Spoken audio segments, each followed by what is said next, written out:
Howdy, Jason here with my response to A Call to the Sacred Masculine from Lori Ann Lathian. First, if I'm going to act like a goddess, I want a man who acts like a god. Wow, we're really in the god realm. Not me. I'm in the human realm. I want interactions with just men and women, personally. So I'm speaking on behalf of not men, not the sacred masculine, and not gods, but just me. All right, show us your heroic heart. Done, and I'm doing it every day as best I can. And yes, I shut down, I close down, etc. 2, unsheath your sword. I like the metaphor of the sword coming out and cutting through to truth. I do that often with myself, friends, clients, etc. So I like that, I'm on it. Dare to dream. Done, doing it every day. Steer the ship. Now this one gets me, and there's a great blog post that I got some of this inspiration from called something the relationshit.com. It's an excellent response to Lori's post here. Steer the ship. I don't want to steer the ship. I steer the ship all the time. And for me, it's actually good to not steer the ship and sit in the passenger seat. It's way more of an edge for me. Steering the ship just sounds like we're back in a masculine-feminine box, where this is what masculine is, and this is what feminine is.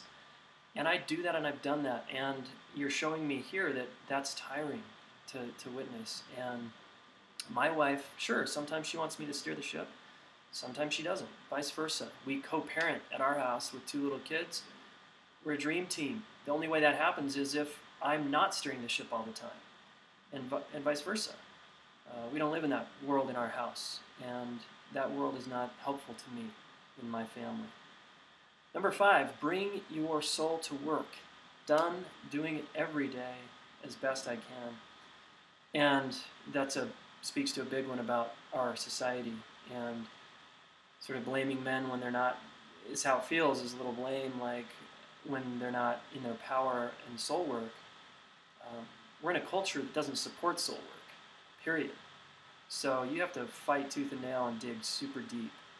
And for men, they're up against their conditioning, which you have forgotten to even mention in here. So it's sort of like, hey guys, just step up is the basic message here. Which, if it were that easy, guys would step up. And unfortunately, if we're going to generalize men, I will do the same here and say most men are up against their conditioning. Wrote a big blog post about it. Please read it. Care deeply. Done, doing it every day. All day long I'm caring. Thank God I have children to help me care deeper. Love fearlessly. Same thing there. Feels like the same sentence. And yeah, love fearlessly. And again, I get scared. I shut down. I close down. And I'm okay with that. It's actually better for me to open, close, and accept that than to have a fantasy that I'm just supposed to be open and ferocious and fearless all the time. It's not reality. Number 8, ravish your woman. Seems like we're back in David Data land here, where if I take my woman and ravish the shit out of her and I'm just primal and throw her up against a wall, that means I'm a man somehow. Well, sometimes I want to be ravished. And again, it's more of an edge for me to be on the receptivity side here, to have her ravish me. I'm in leadership a lot in my life, so that's just my default. It's better for me to be ravished. Way scarier, way edgier, and really helpful for me. Number 8, slay your demons. I totally agree with this blogger guy. Slaying your demons is not it.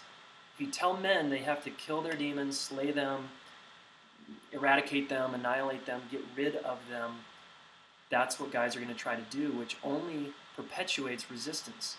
And it sets up the shadow to get even stronger.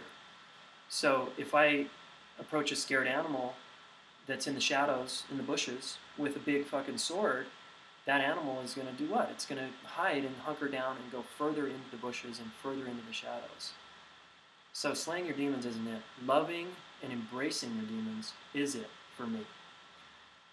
10, leave your mark. You know, if you're just being a good parent in life, leaving your mark. That's leaving your mark. Good job. That's unbelievable. That's more than I could ask out of anybody. And then lastly, Lori, while you're using God and goddess language and divine and sacred, you then in this very same post make fun of lighting incense, chanting kirtan, um, and then doing gender-specific goddess groups or Iron John style men's groups, which feels like a real diss. Um, and it felt like you are perpetuating stereotypes about New Age people or about people that actually care about spirituality and truth and depth. And if I want to go, I think gender-specific groups are unbelievably healing and helpful, and I support them completely. So that's my basic response, and I think what's great about your post is it's inviting us to have a conversation. So let's do that. Dialogue, people. Time to dialogue.